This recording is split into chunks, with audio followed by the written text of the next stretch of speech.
Muy bien, antes de empezar me estaban preguntando algunos que si era experto en San Pablo. Yo que experto solo Dios, ¿no? Pero sí que he tenido la gracia, la suerte de, durante bastantes años, explicar a los seminaristas, a los futuros sacerdotes, las cartas de San Pablo.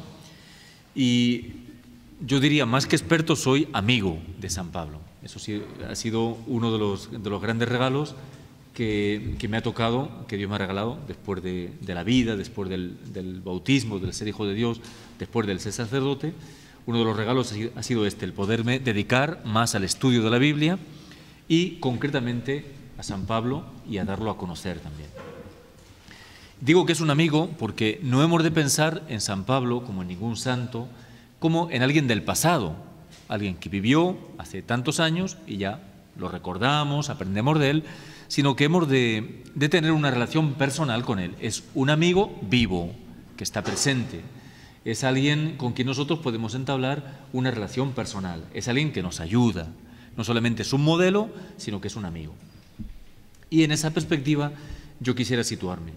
Me alegro en esta noche de poder compartir con ustedes en este secretariado esta alegría de lo que es San Pablo como patrono del movimiento de cursillos, este movimiento que yo he conocido desde bastantes años, con el que he colaborado en mi diócesis original de Toledo, en España, y después aquí también en la diócesis de Lurín, en Lima Sur. Bien, sin más preámbulos, vamos a seguir esos 4 puntos que les he puesto ahí. ¿Por qué? ¿De qué? ¿Para quién? ¿Y cómo?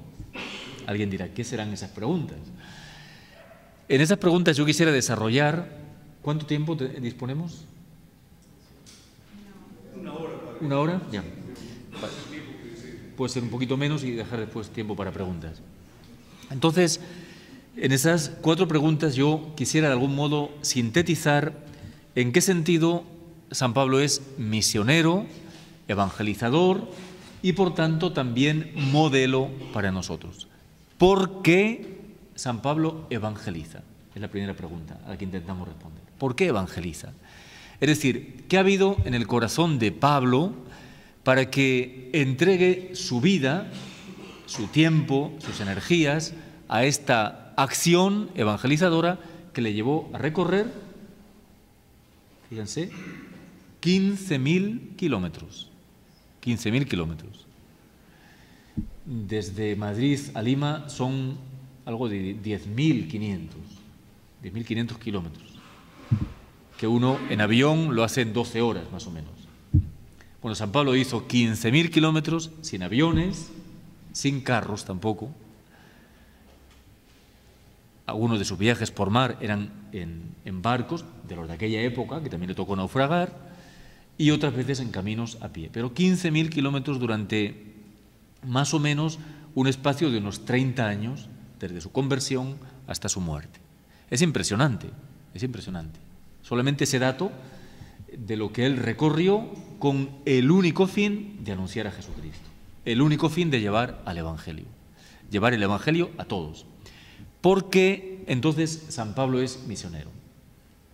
La respuesta la encontramos ante todo en lo que él mismo nos cuenta de su propia vida cuando habla de su experiencia personal, cuando él habla de su conversión, cuando él habla de lo que para él ha supuesto Jesucristo.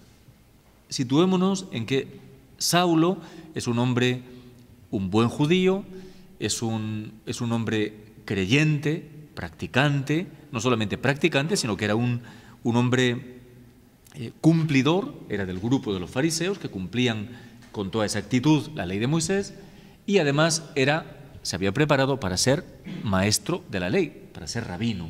Por tanto, tenemos un hombre que conoce perfectamente el Antiguo Testamento, conoce las Escrituras y que, como todo buen judío, vive mirando al futuro. ¿Cuál es el futuro? El Mesías. Todos los judíos estaban a la espera de que algún día vendría el Mesías prometido por Dios.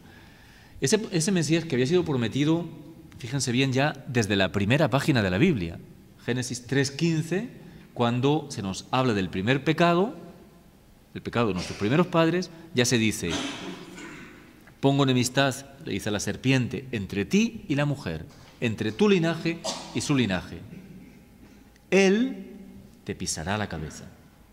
Es decir, el descendiente de la mujer te pisará la cabeza. O sea, ya desde el principio de la Biblia se estaba anunciando al Mesías. Se estaba anunciando a Jesucristo, al Salvador. Nada más ocurrir el primer pecado de los hombres, se anuncia, algunos lo llaman a ese texto el protoevangelio, el primer evangelio. Él te pisará la cabeza. Por tanto, quiere decir que la realidad del pecado, que está en la historia de los hombres, que lo vemos en nuestra propia vida, que Pablo había experimentado también en su corazón, hago el mal que no quiero y el bien que quiero hacer, no lo hago. Ese bien, ese mal, ese pecado que vemos también en nuestro mundo, a nuestro alrededor, que está en todas partes, ese pecado que vemos en los noticieros, que vemos constantemente en nuestra convivencia con las personas, en la misma familia. Ese pecado era y es el gran enemigo de los hombres. Pero ya desde el principio Dios anuncia que alguien va a pisotear el poder del maligno y ese será el Mesías prometido, anunciado desde ese momento.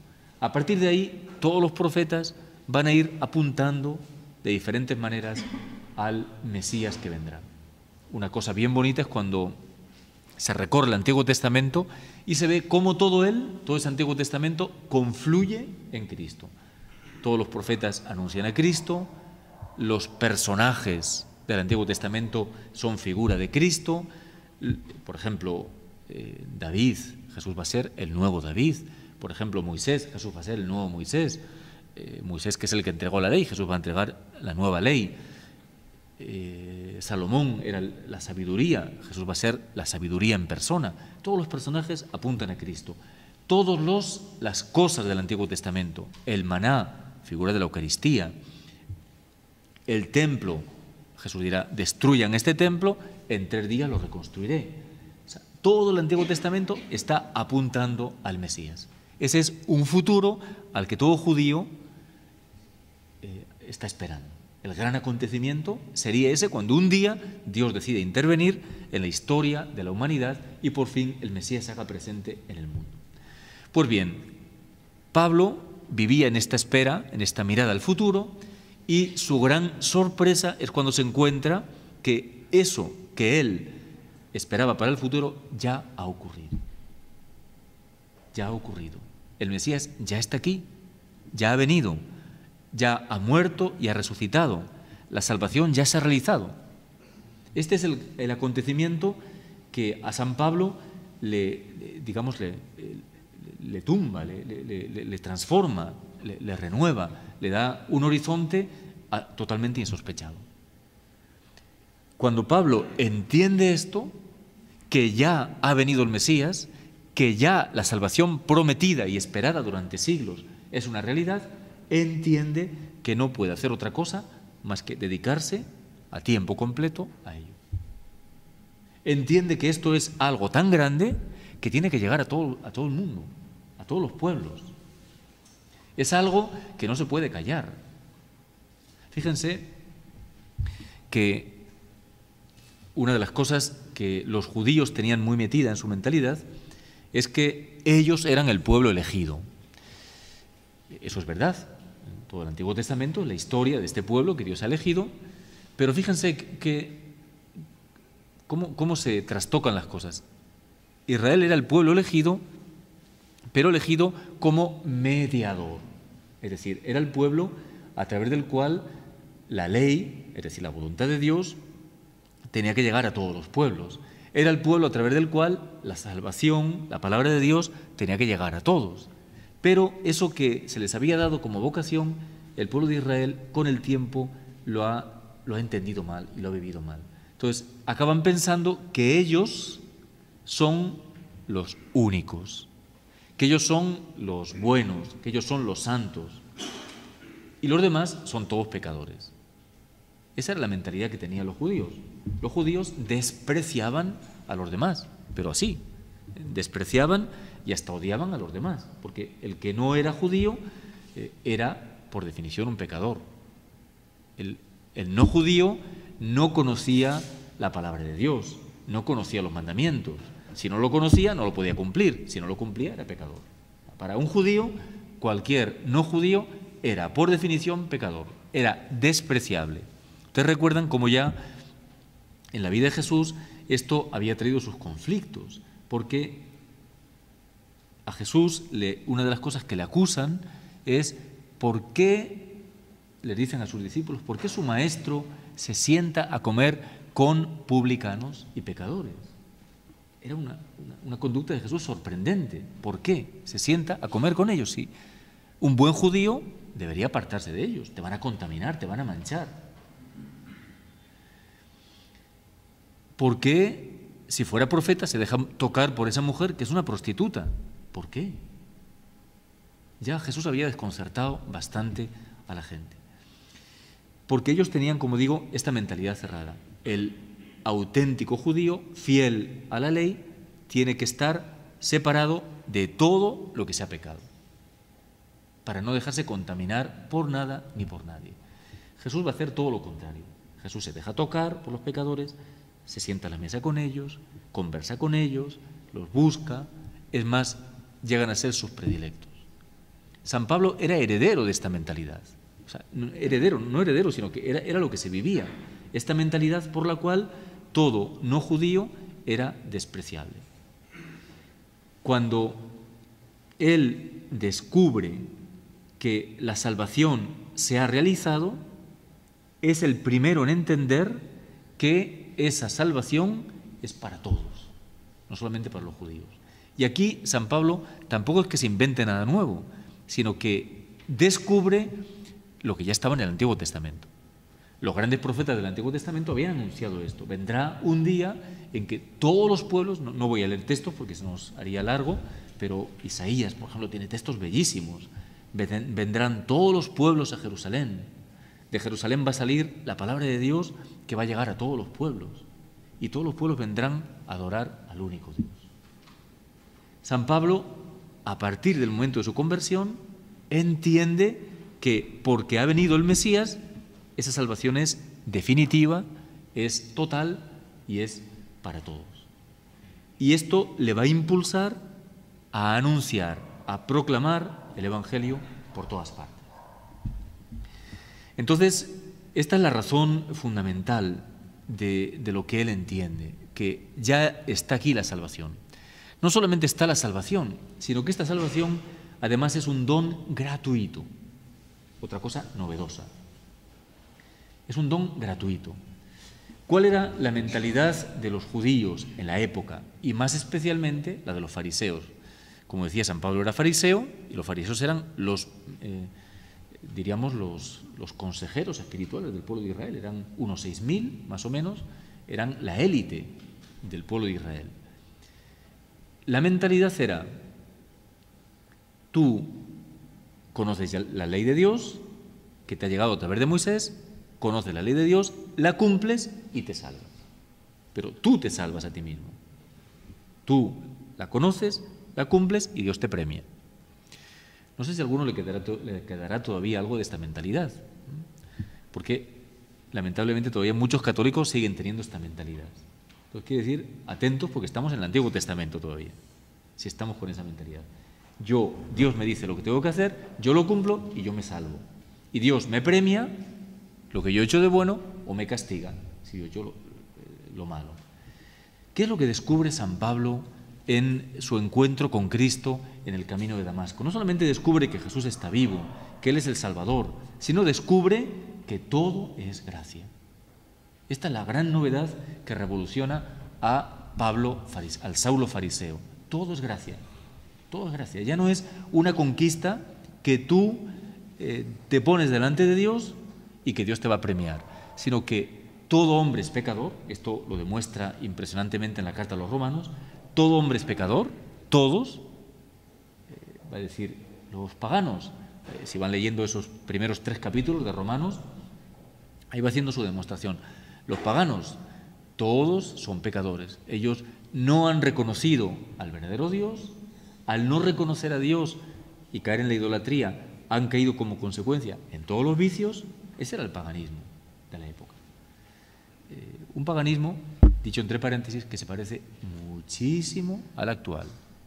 Los seres humanos somos muy poco originales. Cuando uno lee, por ejemplo, ese capítulo primero de la Carta a los Romanos, cuáles eran los vicios, o otros capítulos también, otros textos, cuáles eran los vicios de la época, igualito que en nuestro tiempo. Donde está el paganismo, ahí están esos vicios. Y curiosamente cosas que en determinados momentos se presentan como progreso, como novedad, como avance de la sociedad, pues ya se daba en la época. Por ejemplo, la homosexualidad era algo bastante extendido en la época y bueno, hoy día se nos presenta como una conquista de las libertades o algo por el estilo. Los paganos todos son pecadores. Hasta ahí cualquier judío decía, muy bien, lo firmo, de acuerdo al 100%. Pero a continuación sigue, pero también los judíos son pecadores, porque teniendo la ley no la han cumplido, no han sido fieles. Entonces también ustedes judíos, también nosotros, dice Pablo, somos pecadores. Consecuencia, todos estamos bajo el pecado. Hay quien, alguna vez he leído o escuchado, no, es que San Pablo es muy pesimista, tiene una visión de la humanidad demasiado pesimista. Miren, San Pablo es súper realista, porque la realidad del pecado está ahí. Es decir, todos somos pecadores. Como dice el Salmo 50, pecador me concibió mi madre. El pecado está en la raíz de nuestra persona. Entonces, San Pablo es enormemente realista. Ahora, descubriendo esa realidad de pecado en todo ser humano, empezando por él mismo, que ha descubierto la gracia. Es decir, que somos salvados gratuitamente por Cristo, que ha muerto por mí y ha resucitado por mí. Esa es la gran noticia, que a San Pablo le fascina. La salvación es gratuita, no la tengo que conquistar yo. No es que yo tengo que estar haciendo méritos para que Dios me premie.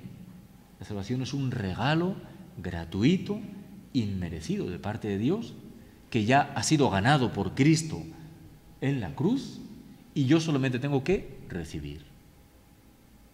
Solamente tengo que recibir. San Pablo, esta va a ser una de sus grandes peleas, porque, fíjense, es un hombre que, como nadie, ha descubierto la novedad. Bueno, también otros de los apóstoles, o sea, todo el Nuevo Testamento pues se llama nuevo, ¿no? Pero yo creo que nadie como él ha descubierto con tanta profundidad la novedad traída por Cristo. Es decir, lo que ha traído Cristo es tan nuevo, tan absolutamente nuevo, que a él le lleva a pelearse con los judíos. No porque él quiera pelearse, no porque él tuviera ganas de pelear, sino porque él dice a los judíos, hermanos, la ley no sirve. ¿Pero cómo? O sea, para un judío decirle que la ley no sirve era blasfemo, era escandaloso. O sea, pero si es que la ley la había dado Dios en persona, a través de Moisés. Algunos judíos, algunos rabinos de la época, decían incluso que la ley, que más o menos sería lo que es el actual Pentateuco, los primeros 5 libros de la Biblia. Algunos rabinos decían, la ley es anterior a la creación del mundo. Cuando Dios creó el mundo ya estaba ahí la ley, la Torá, que dicen los judíos, ya estaba ahí. Entonces, tú ahora dices que la ley no sirve, que la ley no vale. Es blasfemo. Se entiende que lo intentaran apedrear, lo intentaran eliminar por todos los medios. ¿Cómo dices tú que la ley no? Entonces, San Pablo tendrá tiempo de explicarse. ¿Por qué la ley no sirve? Porque él dice, el problema no es que tengamos la ley, que es muy buena, que es maravillosa, que es santa, que nos muestra la voluntad de Dios, sino que el problema está en el corazón humano. Sabemos lo que hay que hacer, porque Dios nos lo dice, pero somos pecadores. Entonces, hago el mal que no quiero. Me doy cuenta que está mal, pero lo hago. Y el bien que quiero hacer, no lo hago. Entonces, ¿de qué nos sirve la ley? San Pablo dirá, para darme más cuenta de que soy pecador. Entonces, vaya negocio. Para darme más cuenta. La ley no me soluciona, la ley no salva a nadie. Es lo que él va a insistir. Solo Cristo salva, solamente su gracia salva. Solamente cuando yo acojo a Cristo por la fe, Cristo me transforma. Cristo me hace una criatura nueva. Solamente entonces yo soy salvado. Fíjense que está así una cosita entre paréntesis. Decía antes que tenemos el peligro de estar todavía en el Antiguo Testamento. Digo que esta fue una de las polémicas ya en el siglo XVI con Lutero. Lutero, aferrándose a San Pablo, decía eso: no salvan las obras, solamente la fe. Tiene parte de verdad, porque muchos cristianos de la época tenían esta mentalidad que es del Antiguo Testamento: yo cumplo, yo me salvo, Dios me premia. Y Lutero dijo: no, solamente salva Cristo por la fe. ¿En qué se equivocó Lutero? Porque eso ya no lo dice San Pablo. Lutero dice: sí, yo soy pecador, confío en Cristo, Cristo me salva y yo sigo siendo pecador. O sea, sigo siendo pecador, lo que pasa es que Cristo me cubre con su manto y ya, mis pecados quedan disimulados. Pero yo sigo siendo tan pecador como al principio. Ahí Lutero se equivoca totalmente, porque la enseñanza de San Pablo no es esa. San Pablo habla, le encanta la palabra nuevo, pero habla de nueva creación. Bueno, por citar algún texto,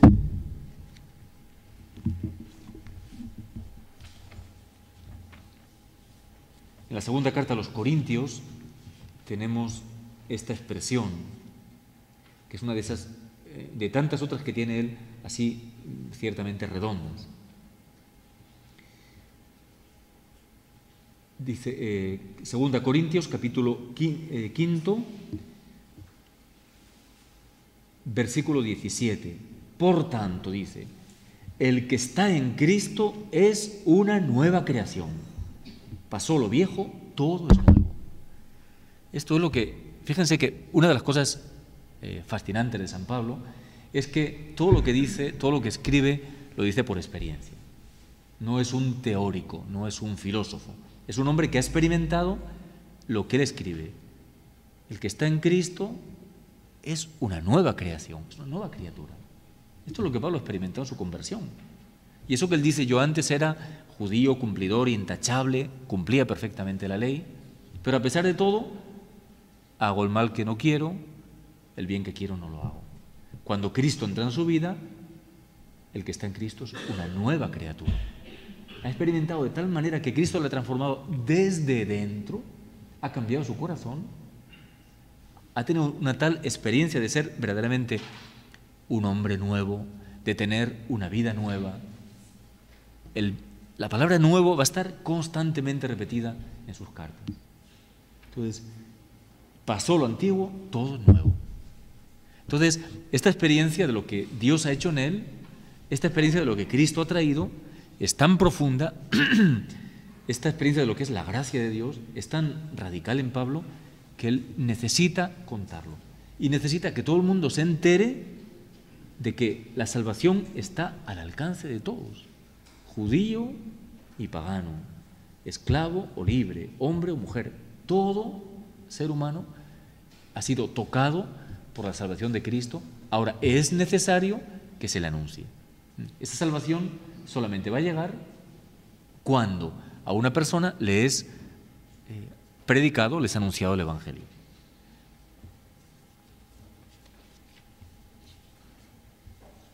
Entendemos entonces por qué Pablo da tanta importancia al anuncio del Evangelio, a la predicación.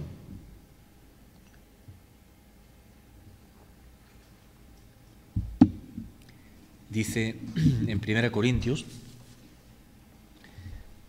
capítulo 1, dice estas palabras impresionantes. Capítulo 1, versículos 17 en adelante. 1 Corintios 1, 17. No me envió Cristo a bautizar. Son palabras chocantes, ¿verdad? No me envió Cristo a bautizar, sino a predicar el Evangelio. Y no con palabras sabias, para no desvirtuar la cruz de Cristo, pues la predicación de la cruz es una necedad para los que se pierden, mas para los que se salvan, para nosotros es fuerza de Dios. Fíjense, la predicación, el anuncio de Cristo, de la cruz de Cristo, es fuerza salvadora. Continúa más adelante. ¿Dónde está el sabio? Está escribiendo a los corintios que vivían en Grecia. donde está muy de moda toda la sabiduría, toda la filosofía griega. ¿Dónde está el sabio? ¿Dónde está el docto? ¿Dónde el sofista de este mundo? ¿Acaso no entonteció Dios la sabiduría del mundo? De hecho, como el mundo, mediante su propia sabiduría, no conoció a Dios, Dios, en su divina sabiduría, quiso salvar a los hombres mediante la necedad de la predicación. O sea, frente a los sabios griegos, con su razonamiento, su filosofía, Pablo predicando un Cristo, un Dios crucificado, es una locura, una necedad. Pero este es el camino que Dios ha elegido para salvar a los hombres. Así, mientras los judíos piden señales y los griegos buscan sabiduría, nosotros predicamos a un Cristo crucificado. Escándalo para los judíos, necedad para los gentiles, más para los llamados, los mismos judíos que gentiles, un Cristo que es fuerza de Dios y sabiduría de Dios. O sea, ¿qué ha experimentado Pablo? Que Cristo, muerto y resucitado, es fuerza de Dios. No es un personaje del pasado. Pablo no ha conocido a Jesús en su vida terrena, pero ha experimentado en su propia carne, en su propia vida, ha experimentado el poder salvador de la muerte y de la resurrección de Jesús. Es fuerza salvadora. Y cuando este acontecimiento de la muerte y de la resurrección de Cristo se proclama, esa proclamación es también fuerza de Dios. En ese anuncio del Evangelio, Dios actúa con poder cambiando los corazones. Entonces, cuando predicamos, cuando anunciamos a Cristo, no tenemos que tratar de convencer a nadie. Es muy importante. Muchas veces intentamos razonar, convencer, argumentar. Pablo no intenta razonar, convencer. ¿Por qué? Pues porque lo que anuncia es un acontecimiento, no olvidemos esto. Anuncia un acontecimiento, que Cristo ha muerto y ha resucitado. Lo aceptas o lo rechazas, pero no hay nada que razonar. Si yo intento a alguien convencerle de una idea filosófica, tendré que argumentarle. Si yo intento demostrar una afirmación matemática, geométrica, tendré que razonar y argumentar. Pero la salvación es un hecho que Dios libremente ha realizado, enviando a su Hijo, el cual también libremente ha muerto y ha resucitado. Y ese hecho, ese acontecimiento, es el que es anunciado, proclamado, y en esa proclamación, como digo, actúa el poder de Dios que convierte los corazones. Entonces nosotros no tenemos que ser razonadores, tenemos que ser testigos. Es una cosa bien diferente. Los hechos se testimonian. Las ideas se razonan, pero los hechos se testimonian. ¿Estamos de acuerdo? Es decir, si yo digo que he visto a una persona golpeando a otra, no es algo que tenga que razonar, es que lo he visto. Y si lo cuento es porque lo he visto, porque he sido testigo de ese hecho. Pues bien, nuestro anuncio de Cristo va a estar en relación inseparable de nuestra condición de testigo. ¿Por qué Pablo entonces es evangelizador? Porque es testigo en primera persona. Es decir, ha experimentado esa irrupción de Dios en su vida que él no se lo esperaba, no lo esperaba, porque él estaba bien convencido de lo que vivía, estaba convencido de estar en la verdad, tan convencido que se dedicó a perseguir a los cristianos. Claro, estaban en el error, había que sacarlos de su error o había que eliminarlos. Entonces, no ha sido ningún argumento el que le ha convencido a él, ha sido un acontecimiento, un encuentro personal con Cristo que ha entrado en su vida, lo ha tumbado, lo ha dejado ciego y le ha hecho al mismo tiempo una nueva criatura. Entonces, este es el hecho, este es el acontecimiento que a San Pablo le impulsa a predicar, a anunciar, como un acontecimiento que ya se ha dado y que es para todos los hombres. Decía que San Pablo es el que mejor que nadie ha entendido esta novedad, entre otras cosas, bueno, después lo voy a subrayar también, que esto es para todos los hombres. Si nosotros leemos el libro de los Hechos de los Apóstoles, nos damos cuenta lo difícil que resultó a los primeros cristianos convencerse de esto. Si ustedes leen los Hechos de los Apóstoles, ven que al principio predican solo a los judíos. Los primeros capítulos de los Hechos están dirigidos a la predicación a los judíos. En una ocasión, Pedro tiene una visión de que vaya en casa de un pagano, casa de Cornelio, un romano. Señor, yo no puedo hacer eso. Como buen judío, yo no puedo entrar en casa de un pagano. Pedro obedece. Llega donde Cornelio, predica, se convierte toda su familia. Pero tienen que ser convencidos, digamos, en contra de la mentalidad que ellos tenían. En cambio, Pablo esto lo ha entendido desde el primer instante. Fíjense, por ejemplo, cuando él habla en la carta a los Gálatas de su conversión,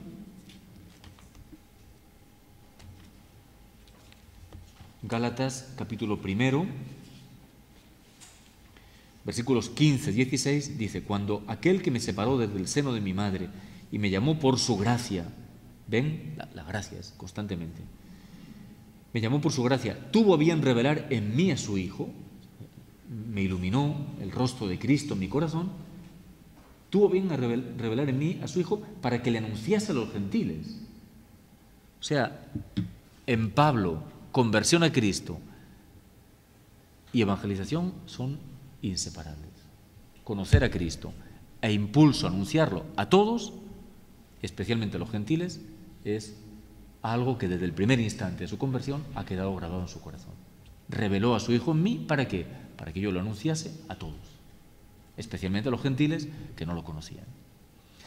Entonces, este es el motivo del impulso, el increíble impulso evangelizador de Pablo. En sus 3 grandes viajes misioneros, primero como colaborador de Bernabé, curioso como en el libro de los Hechos empieza así, ¿no? Bernabé lo llama a colaborar con él y habla Bernabé y Pablo, Bernabé y Pablo. Después ya empieza Pablo y Bernabé y finalmente Pablo camina solo. Pero esos 3 grandes viajes misioneros, esos 15.000 kilómetros que decía antes, esa cantidad de comunidades fundadas por él, todo eso, todo ese impulso incontenible, irresistible, viene de este acontecimiento. Ya ha ocurrido la salvación, él la ha experimentado en su propia vida, él es testigo de todo ello. Pasamos al siguiente punto.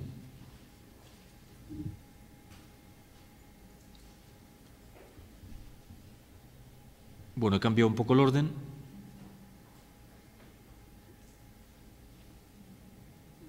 Voy a decir primero el tercero, el para quién. ¿Para quién? ¿A quién va destinada su predicación? Él tiene esta expresión muy bonita, dice, me debo a todos. Me debo a todos. Escribiendo a los romanos, le dice estas palabras, me debo a todos, judíos y gentiles.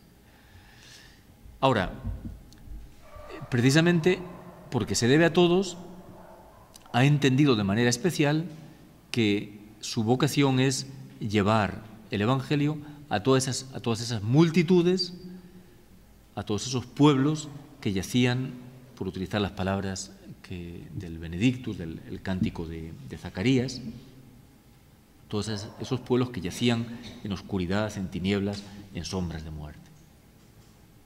Entonces, se siente impulsado.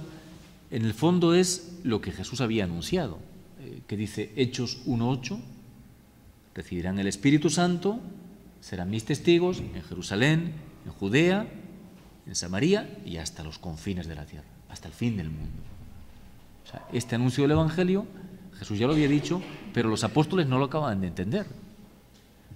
O al final del Evangelio de San Mateo, Mateo 28:20. Vayan y hagan discípulos de todos los pueblos, bautizándolos y enseñándoles a guardar lo que yo les he mandado. Todos los pueblos. Pero, como digo, a los apóstoles les costó entender, a la primitiva iglesia les costó entender esto. Pablo lo ha entendido rapidito. Es para todos los pueblos, me debo a todos, pero especialmente a aquellos que están en las tinieblas. Bien, no voy a insistir mucho más en ese punto, pero sí que nos ayuda a nosotros también a preguntarnos y a cuestionarnos. Si quieren, por retomar también del punto primero, nos puede servir como reflexión en qué medida esa experiencia de Cristo que viví en mi cursillo sigue siendo vital actualmente. ¿En qué medida sigo experimentando la fuerza de la gracia de Cristo que me renueva, que me rejuvenece? ¿En qué se nota que una persona es joven? ¿En la edad? ¿En que no tiene canas? ¿En qué se nota? En las ganas de vivir.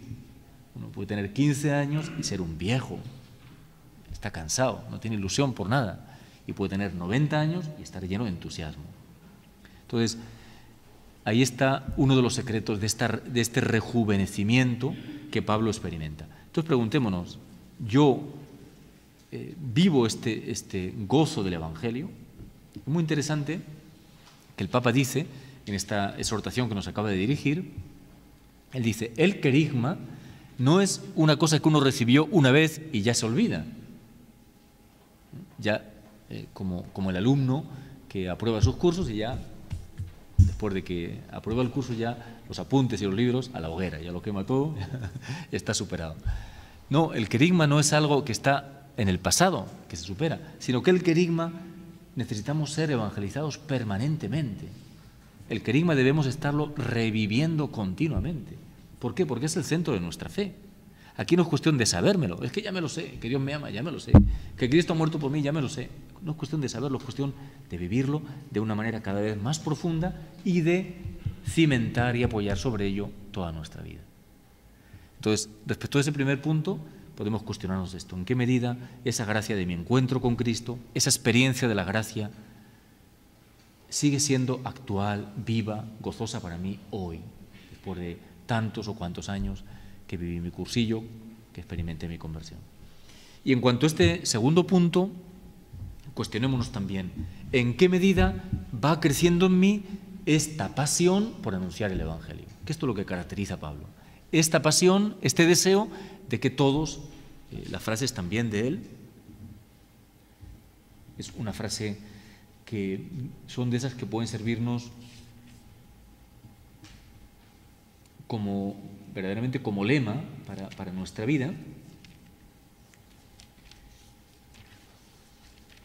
Dios quiere, escribiendo a su discípulo Timoteo, dice, primera de Timoteo 2:4, Dios quiere que todos los hombres se salven y lleguen al conocimiento de la verdad. Esto es lo que Dios quiere, esta es la voluntad de Dios. Entonces, en mi corazón, preguntémonos, ¿está cada vez más este deseo de que todos los hombres se salven? ¿Mi corazón va siendo cada vez más universal? ¿Voy teniendo cada vez más este impulso evangelizador en mí? Respecto de los que tengo cerca, pero también respecto de los que están lejos. No sé si alguno se sentirá, los últimos papas nos están diciendo cómo en este tercer milenio el gran objetivo de la evangelización en la Iglesia es Asia, el continente más poblado del mundo, en el cual solamente hay un 2,5% de cristianos. Miles de millones, piensen, incluso habla de subcontinentes, la India es un subcontinente, miles de millones, China, 2,5% solamente de cristianos. Pero no porque lo hayan rechazado, sino porque nunca ha llegado a ellos el anuncio. Digo, no sé si alguno se sentirá llamado a marchar de misionero a la China, jóvenes o menos jóvenes, puede ser. Debe ser un poquito difícil. Una vez conversando con un misionero que está en Tailandia, me decía, me hablaba un poco del idioma tailandés y me decía cómo se ve que es un idioma muy musical. Entonces, el mismo vocablo significa cosas diferentes según el tono musical que tú digas, ¿no? Por ejemplo, tan, tan, tan. Cada una de esas tres palabras, según el tono, significa una cosa diferente. Yo digo, creo que mi vocación no es Tailandia, definitivamente. Pero bueno, puede ser que alguno de los presentes se sienta llamado a la China, Camboya, Vietnam, qué sé yo dónde. Curioso, una cosa entre paréntesis, ustedes saben en este momento, ¿cuál es el país del mundo en el que más está creciendo la Iglesia numéricamente? Justamente un país asiático, Corea. Corea es un país donde cada año miles y miles de adultos reciben el bautismo. El problema que tienen es que no tienen manos, o sea, que no tienen agentes, sacerdotes, catequistas, personas para preparar a todos los que cada año piden el bautismo. Bueno, pues es un signo también de esperanza. Bien, pero digo, independientemente de que nos sintamos llamados o no a marchar a lugares lejanos, pero sí que ese deseo de que todos los hombres se salven y lleguen al conocimiento de la verdad debe estar en nuestro corazón. Eso quiere decir católico. Católico quiere decir universal. Mi corazón es católico, mi corazón abraza el mundo entero. Ese es Pablo. Es alguien que arde apasionadamente. Mientras haya una sola persona que no conoce a Cristo, no podemos estar tranquilos. Hay una frase de un salmo que a mí muchas veces me remueve bastante. No daré sueño a mis ojos ni reposo a mis párpados hasta que encuentre un lugar para el Señor. No daré sueño a mis ojos ni reposo a mis párpados hasta que encuentre un lugar para el Señor. Ese podría ser nuestro lema, que no me acueste un solo día sin que haya encontrado una persona más a la que yo haya evangelizado. Una persona más en la que el Señor haya empezado a vivir porque yo le he dado testimonio. Ese es un reto. No daré sueño a mis ojos ni reposo a mis párpados hasta que encuentre un lugar para el Señor. Un lugar, al Señor no le importan los lugares materiales, le importan las personas, los corazones. Un corazón más donde Cristo viva. ¿Bien? Bien, esto acerca de ¿para quién? Como ven, cada cosita de estas nos llevaría lejos, ¿no? Y o sea, lo bonito de San Pablo es que, yo les digo siempre a los feministas, es que habla de todo. O sea, es que tú lees las cartas de San Pablo y toca todos los temas, no hay un solo tema que no aparezca. Bien, ¿para quién entonces? Para todos. Sin limitación, me debo a todos. Evidentemente, todos nosotros somos limitados, también Pablo. Él vivió una serie de años, pero es impresionante. Nosotros que a veces decimos, no, pero que las dificultades, pero esto, nos dejamos vencer con tanta facilidad por las dificultades. Muchas más tuvo él, pero él nunca se echó atrás ante las dificultades. Y cuando Pablo está en la cárcel, escribe esa frase también tan impresionante. Yo estoy en la cárcel, pero la palabra de Dios no está encadenada. Yo estoy encadenado, pero eso no quita. Al contrario, cuando escribe a los filipenses le dice, mi encarcelamiento, en lugar de frenar la evangelización, al revés, dice él, ha contribuido a que todos sepan que estoy en la cárcel por Cristo y a que muchos, movidos por eso, hayan creído. Ni siquiera una situación como puede ser la cárcel, que parece que te limita y ya te impide, ni siquiera eso impide que la palabra siga creciendo, siga desarrollándose, siga extendiéndose. Bien. Misionero evangelizador ¿de qué? ¿Qué es lo que Pablo anuncia? Ya lo hemos visto antes en esa cita que les leía de 1 Corintios, nosotros predicamos a Jesucristo. Punto. Ahí está todo. Si uno comienza a leer las cartas de San Pablo, se da cuenta que cada frase, cada versículo aparece la palabra Cristo, el Señor, Jesucristo, Jesús, continuamente.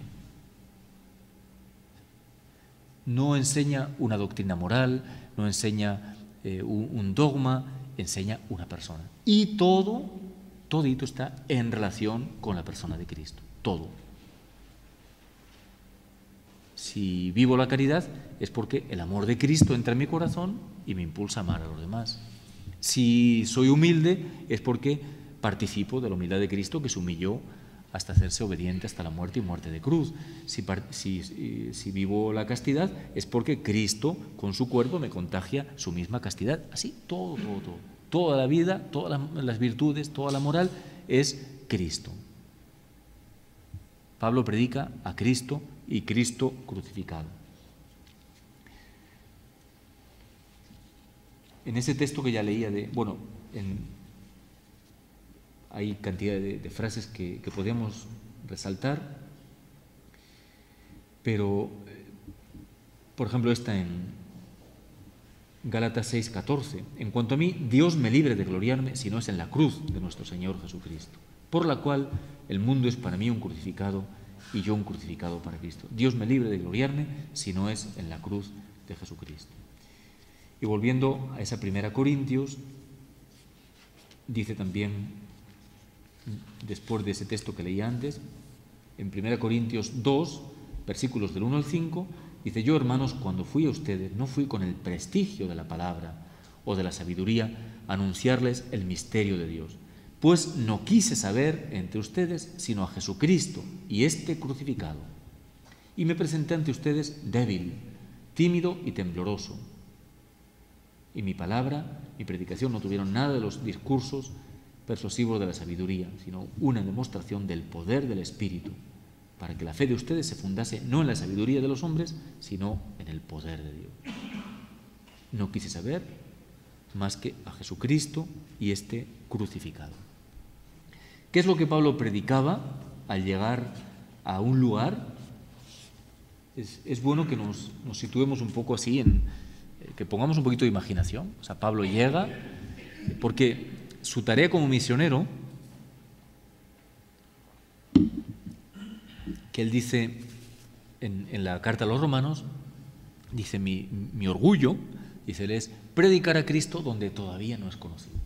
Esa es la alegría, el orgullo, el entusiasmo de Pablo, donde todavía no es conocido. Entonces, Pablo llega a una ciudad. ¿Qué hace? ¿Qué es lo primero que anuncia? No tenemos que imaginarlo porque él mismo nos lo dice. En 1 Corintios 15 dice estas palabras, al principio del capítulo 15. Les recuerdo, hermanos, el evangelio que les prediqué, que han recibido y en el cual permanecen firmes, por el cual también son salvados. Fíjense, les recuerdo el evangelio que les prediqué, que han recibido en su corazón, en el cual permanecen firmes y por el cual son salvados. Si es que lo guardan tal como se lo prediqué, si no, habrían creído en vano. Porque lo primero que yo les transmití fue lo que a mi vez recibí. ¿Qué es lo primero que Pablo anuncia? 2 puntos. Que Cristo murió por nuestros pecados, según las Escrituras. Que fue sepultado, que resucitó al tercer día, según las Escrituras. Que se apareció a Cefas, luego a los 12, después a más de 500 hermanos, la mayor parte de los cuales todavía viven, otros murieron, después a Santiago, más tarde a todos los apóstoles, en último término también a mí. Fíjense qué impresionante. Lo primero que les anuncié que es que Cristo murió, un hecho, les decía antes, no habla de teorías, habla de un hecho, Cristo ha muerto. Ahora, ese acontecimiento tiene un sentido, murió por nuestros pecados. No es una muerte cualquiera, sino muerto por ti, por mí. Es un acontecimiento que me afecta, que no que me interpela, sino que me afecta. O sea, si se muere la madre, el padre de uno de nosotros, nos afecta. Es un acontecimiento que me afecta a mí como persona, porque mi padre es mi madre. Que Cristo murió me afecta porque ha muerto por mis pecados. Y según las Escrituras. ¿Qué quiere decir según las Escrituras? Quiere decir según el plan de Dios. Ese es el plan que Dios tenía previsto, que su Hijo fuera nuestro Salvador. Segundo, fue sepultado. Qué curioso, ¿por qué habla de la sepultura? Porque viene a subrayar que Cristo murió de verdad. Su muerte no fue imaginaria, ficticia, murió realmente, y eso se nota en que fue sepultado. Tercero, que resucitó. Si hubiera muerto, diremos qué bien, cuánto nos ha amado, qué bonito, pero ahí quedó todo. Ahora, ha resucitado. Y resucitar no solamente no solamente volver a la vida. Resucitar es pasar a una condición gloriosa. Es el Señor. Resucitó según las Escrituras. ¿Qué más? Que se apareció. No solamente ha resucitado, sino que hay testigos. ¿Se dan cuenta de lo que decíamos? Es un acontecimiento, la muerte, ha habido quien lo ha visto muerto, pero ha habido quien lo ha visto resucitado. A Pedro, a los 12, a más de 500 hermanos. Claro, uno puede sufrir alucinación, pero 500 es un poco difícil, ¿no? Se apareció a más de 500 y también a mí. Entonces no basta con que haya algunos que han sido testigos, es necesario que también yo lo sea, también a mí. Fíjense que una de las cosas que algunos le reprochaban a Pablo, decían, tú no eres verdadero apóstol, ¿por qué? Porque tú no has convivido con Jesús, tú no le has visto hacer milagros, no has escuchado su predicación, y Pablo defiende, yo sí soy apóstol, porque yo he visto al Señor, yo me he encontrado con el resucitado. Entonces quiere decir que cada uno de nosotros estamos exactamente en la misma situación que Pablo. No hemos conocido a Jesús en su vida terrena, pero podemos tener, si es que no lo hemos tenido ya, un encuentro real con el resucitado. Estamos en la misma situación. Que te caigas del caballo o no, que te quedes 3 días sin ver como Él o no, que las circunstancias dará igual, pero estamos en la misma situación que Él, llamados a decir en primera persona, y también se me apareció a mí. No hace falta que tengamos ninguna visión, ninguna revelación, sino una experiencia real de que Cristo ha transformado mi vida. Soy testigo en primera persona. Y tenemos nuestro interrogante entonces también. ¿Verdaderamente yo puedo decirlo así? O sea, puedo hacerlo y lo hago, de hecho, proclamo ante la gente, aunque me digan que estoy loco, que yo también he visto al Señor. Así que dicen a la gente, he visto al Señor, sí que les van a decir que están locos seguramente, pero decir, yo lo he experimentado. ¿Y cómo lo he experimentado? Por un sentimiento así que me ha venido, una efusión así, que me ha subido así como del estómago para arriba. No, porque he comprobado que Él ha cambiado mi vida. Eso es haber visto al Señor. Una vida transformada por Cristo es la prueba de que Él ha entrado en mi corazón. No es un puro sentimiento. Es importante esto porque a veces decimos, no, yo viví mi cursillo, qué bonito, sentía a Dios, estaba lleno de Dios, estaba casi flotando. Ahora ya, se pasó, ya abandono porque ya no siento nada, seguro que fue una ilusión, seguro que me equivoqué, me comieron el coco, me lavaron el cerebro, qué sé yo. No es un sentimiento, es una presencia real que cambia la vida. Bien, esto es lo que Pablo anuncia en primer lugar. Ahora, eso, que es lo que llamamos el querigma, es el cimiento. Si nosotros queremos construir una casa, ¿qué es lo primero que necesitamos? El cimiento. Yo no soy arquitecto, ni pienso serlo, ni entiendo mucho, pero vamos, eso lo entendemos todos. Para construir una casa necesitamos un buen cimiento. Ahora, una vez puesto el cimiento, ¿basta con eso? No, hay que seguir construyendo encima. Entonces, el cimiento es fundamental, pero después hay que seguir construyendo. Entonces, el querigma es el cimiento, pero después hay que seguir creciendo en la fe. ¿Hasta dónde? Pues la meta la tenemos también claramente señalada. Hay un texto que dice en Efesios, hasta la estatura de Cristo, pero me gusta más este de Gálatas 2:20, que dice, vivo no yo, sino Cristo vive en mí. Esa es la meta. O sea, Cristo, desde el momento que yo le he abierto la puerta de mi corazón, ya vive en mí. Ahora, para que yo pueda decir esto como verdadero, vive en mí, piensa en mí, ama en mí, actúa en mí, habla en mí, ora en mí. Para que yo pueda decir eso como verdadero, se necesita una transformación creciente, progresiva de mi vida. Entonces, en este sentido, nuestro crecimiento es una transformación que tiene que ir yendo cada vez a más. Fíjense, cuando hablamos a veces de nuestro caminar cristiano, no es solamente en nuestra, digamos, en nuestra formación, en cuanto a aprender cosas, sino hablamos de crecimiento, sobre todo en esta identificación con Cristo, que cada vez más sea Cristo el que vive en mí.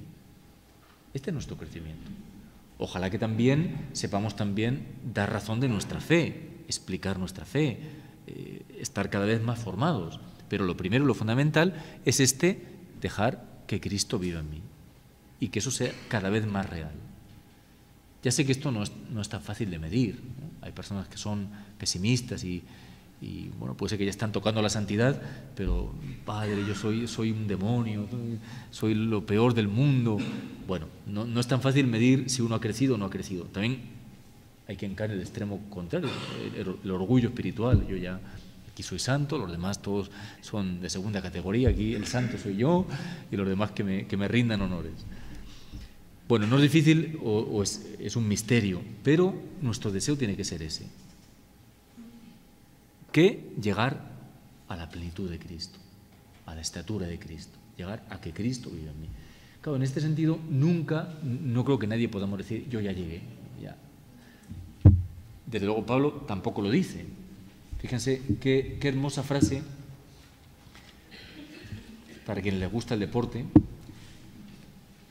qué hermosa frase que dice en Filipenses. Bueno, después de que habla también de su transformación, todo eso, dice,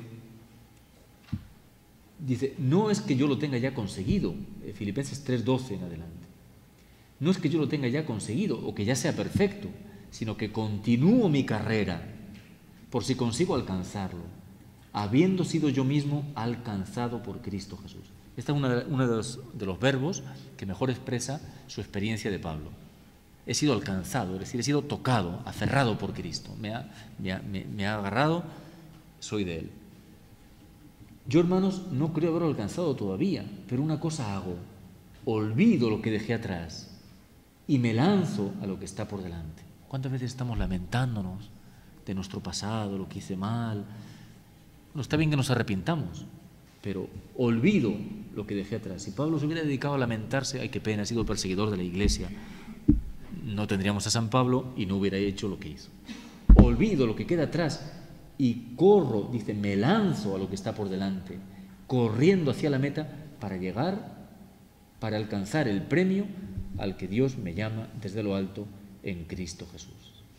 Entonces, este es el anuncio, el querigma, pero sobre ese querigma hay que seguir construyendo todo lo que es formación, todo lo que es catequesis, crecimiento espiritual, etcétera, etcétera, etcétera. Sin límite hasta alcanzar la plenitud que Dios tenga para nosotros. ¿Cuál será? No sabemos.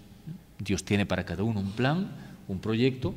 Evidentemente, una es la santidad de la Virgen María, que nadie vamos a alcanzar, la santidad de los apóstoles, que tuvieron una misión única en la Iglesia, y luego dentro de la Iglesia, pues cada uno tenemos una misión diferente, y la santidad que Dios tiene para cada uno dependerá también de la misión que Él nos encomienda.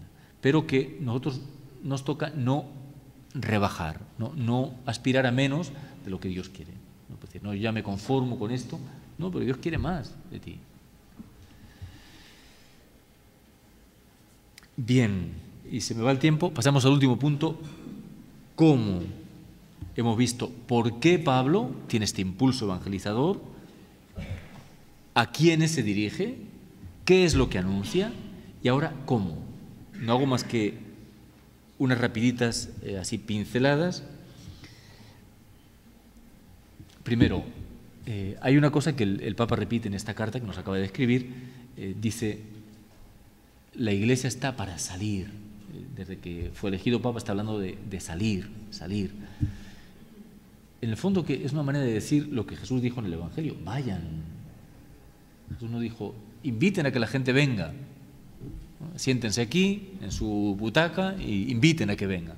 No, vayan y evangelicen, vayan.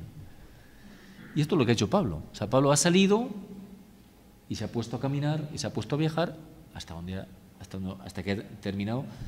No agotado, porque hubiera seguido todavía hasta que le cortaron la cabeza, pero ahí siguió hasta el final de su vida. Este es el estilo del evangelizador que Pablo nos marca: salir, ir. 2, proclamar. ¿Pablo qué hace? Proclamar, anunciar, testimoniar. Eso es lo que hace. Toda su vida ha sido un anuncio potente, convencido, entusiasta, gozoso, del Evangelio que ha experimentado en su corazón y que ha transformado su vida. Proclamar. ¿Cómo lo hace? En comunión y en comunidad. Pablo nunca va solo. Alguien puede pensar que tiene vocación de llanero solitario. Pues no. Pablo cumple el mandato de Jesús, que envió a sus discípulos de dos en dos. Entonces Pablo lo vemos evangelizando con Bernabé, después con Silas, con Timoteo, con Tito. Siempre está en equipo, en comunidad. ¿Por qué? Porque no es un individuo muy genial quien evangeliza, es la Iglesia. Y donde dos o más están reunidos en mi nombre, ahí estoy yo en medio de ellos. Entonces Pablo tiene conciencia de ser Iglesia. Entonces, como Iglesia, anuncia en comunidad. Una frase muy bonita que tiene también en la carta a los Efesios. Les doy la cita para los que quieran después buscar e indagar. Efesios 6, 18, siempre en oración y súplica. Siempre en oración y súplica. Cuando habla de la oración, bastantes veces en sus cartas aparece este adverbio, siempre. Oren siempre. Cuando invita a sus cristianos, pero cuando habla de sí mismo, siempre que oro, doy gracias a Dios. Constantemente pido. Tal. Entonces, siempre, o sea, Pablo tiene conciencia vivísima de que él no es el salvador de nadie, de que él es solamente instrumento y de que solamente si Dios toca los corazones, estos corazones pueden cambiar. Entonces, oración y súplica. Qué bonito cómo habla de que él ora por sus comunidades. Y qué bonito ver cómo él les pide a sus comunidades que oren por él. En este mismo texto de Efesios, siempre en oración y súplica, orando en toda ocasión en el Espíritu, velando juntos con perseverancia e intercediendo por todos los santos. Y también por mí, fíjese, también por mí, para que me sea dada la palabra al abrir mi boca y pueda dar a conocer con valentía el misterio del Evangelio, del cual soy el embajador entre cadenas. Cuando escribe esta carta, está en la cárcel. Soy embajador entre cadenas. Y puedo hablar de él valientemente como conviene. Pidan por mí. El Papa nos está repitiendo, cada persona que encuentra, ora por mí, oren por mí. Pues esta conciencia de que la tarea nos supera. La conciencia también de que en nuestra vida no podemos evangelizar sin la cruz. Predicamos a un Cristo crucificado, había dicho antes, Dios me libre de gloriarme si no es en la cruz de nuestro Señor Jesucristo. Y está también esta otra frase muy iluminadora de 2 Corintios 12,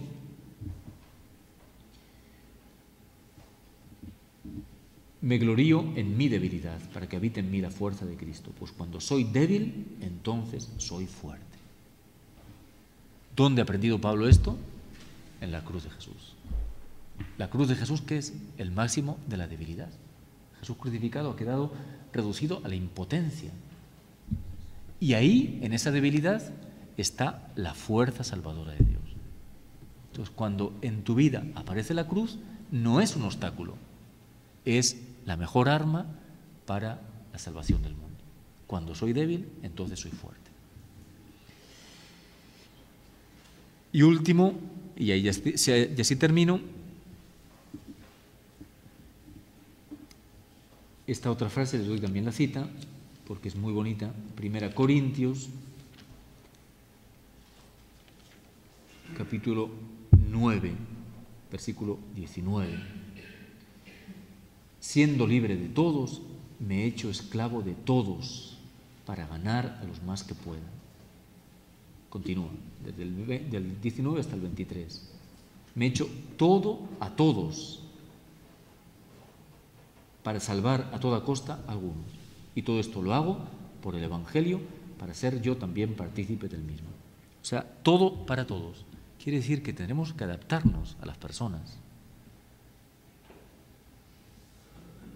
que entrar en su realidad, que saber escuchar, que saber estar cercanos, que saber interesarnos por sus problemas, hacernos todo a todos. Y solamente desde ahí podremos evangelizar. No es decir, bueno, llegas a la persona, sin darle la oportunidad de que hable, ya tú le sueltas tu rollo, ¿no? Escucha primero, interésate, acércate, sirve a la persona.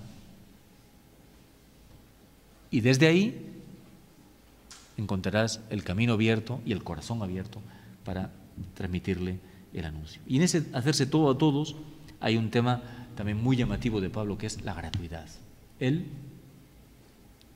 a toda costa, quería dejar claro que el mensaje del Evangelio era gratuito, que él no era un predicador que se dedicaba a ello para ganarse la vida, sino que era gratuito. ¿Y cómo lo hacía eso?